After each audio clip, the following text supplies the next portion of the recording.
Hello everyone, आपको हमारे channel में खुश आमदीद। आज की कहानी वैसे तो एक सच्ची कहानी है, लेकिन ये किसी इंसान के साथ पेश आने वाले किसी वाक़ये के बारे में नहीं है, बल्कि ये कहानी एक शार्क के बारे में है।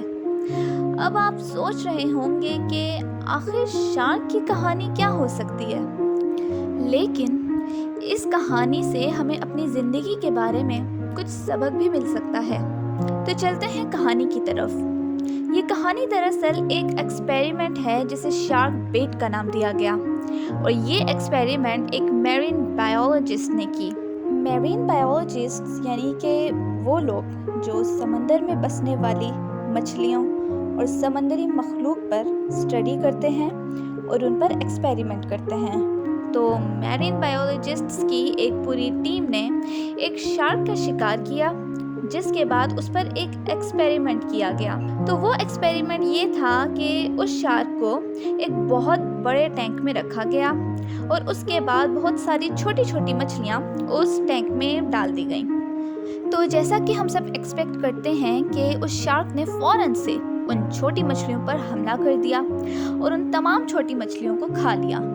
इसके बाद उस मैरीन बायोलॉजिस्ट ने एक बहुत ही मजबूत फाइबर ग्लास का पीस उस टैंक में रखा और उस टैंक की एक पार्टीशन बना दी, जिसकी एक तरफ तो वो शार्क थी और दूसरी तरफ उस टैंक में फिर से बहुत सारी छोटी छोटी मछलियाँ डाली गईं। उस शार्क ने उन मछलियों को देखकर एक बार फिर से उन पर हमला करना चाहा, लेकिन इस बार वो शार्क उस ग्लास फाइबर से टकरा गई।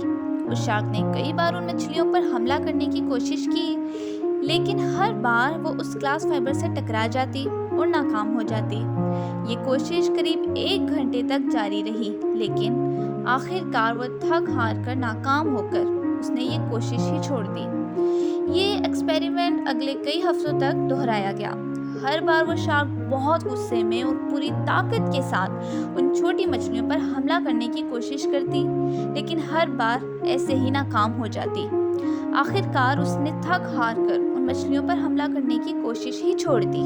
कुछ हफ्तों के इस एक्सपेरिमेंट के बाद मैरीन बायोलॉजिस्ट की टीम ने उस ग्लास फाइबर को उस टैंक से हटा दिया, लेकिन इस बार उस शार्क ने कोई हमला नहीं किया, क्योंकि उस शार्क को इस यकीन के साथ ट्रेन कर दिया गया था कि उसके और उन मछलियों के दरमियान कोई रुकावट है, इसलिए वो छोटी मछलियां जैसे चाहें आज़ादी से तैर सकती हैं। अब आप ये सोच रहे होंगे कि आखिर इस कहानी से हमें अपनी लाइफ के बारे में क्या सबक मिलता है। तो इस कहानी का मॉरल ये है कि हम में से कुछ लोगों को अक्सर अपनी लाइफ में कुछ फेलियर्स का सामना होता है और इसके बाद हम जज्बाती तौर पर हार मान लेते हैं और कोशिश करना ही छोड़ देते हैं। हम इस बात पर यकीन रख लेते हैं कि जिस तरह हमें अपने पास्ट में फेलियर्स का सामना किया है, आगे जाकर भी हम ऐसे ही नाकाम होते रहेंगे। दूसरे अल्फाज में कहें तो हमें ये लगता है कि हमारे सामने कोई रुकावट है, हालांकि हम जहाँ हैं और जहाँ हम जाना चाहते हैं, इसके बीच हकीकत में कोई रुकावट नहीं होती। बस हमें कोशिश करते रहना चाहिए, कोशिश जारी रखनी चाहिए, क्योंकि जिस तरह अंधेरे के बाद रोशनी होती है, इसी तरह नाकामी के बाद एक दिन कामयाबी भी ज़रूर मिलती है।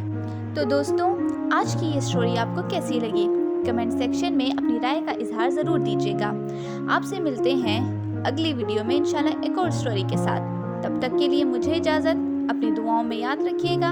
अल्लाह हाफिज़।